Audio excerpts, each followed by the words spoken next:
Қазір түнгі сағат 12. Мен бірнеше еншілес ұйымдары бар Хабар және Қазақстан арналары орналасқан Қазмедиа орталығының алдында тұрмын.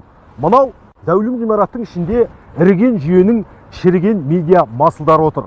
Масыл дейтін себебіміз жыл сайын халықтың қазынасынан миллиардтап ақша алатын, бірақ халықтың емес, биліктің сөзін сөйлейтін, қылмысын жасырып, өтірігін шындай соғатын қос бірдей суайт телеарнаның орталығы осы.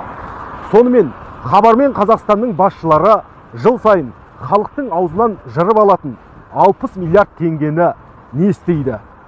Біріншіден, басшылық құрам өздеріне министр мен депутаттан 3 есе, мұғалім мен дәрігерден 10 есе артық жалақы тағайындап алған. Бейресми дерек бойынша төрағалар 4 миллион, орынбасарлары 1,5-2 миллионға дейін айлық алады. Ал қызметтік көліктерінің құны 20 миллион теңгеден асып жығылады. Әрине, құныққан адамға қанағаттың құны көк тиын. Соңғы 10 жылда телеарналар тендердің тәтті дәмін татып келеді. Оның сыры да қарапайым. Қазақстан дауысы, егіз лебіз, жекпе-жек сияқты жобаларды бір беткей бекітіп алып, аутсорсинг арқылы ақшаны аяусыз сүлікше сорып келеді. Айлыққа әрең жетіп, үй-күйсіз жүрген журналист жүздеп саналады. Бірақ ол санатта басшылардың бірде-біреуі жоқ. Есесіне басшылар тендерлік теле өнімдер арқылы ақша шашуын тоқтатар емес. Күні кеше ғана айтқанымдай, ұлттық арна Қазақстан дауысы 2021 жобасын 750 жобасын 750 мың долларға, немесе 320 миллион теңгеге ұйымдастырып жатыр.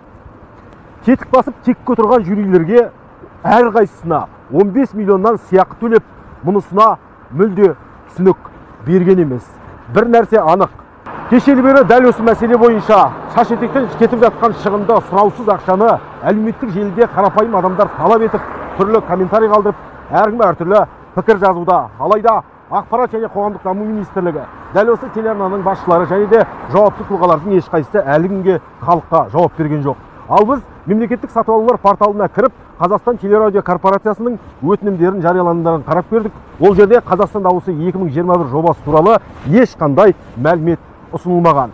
Сұрақ: 750 мың доллар немесе 320 миллион теңге қайда кетіп жатыр?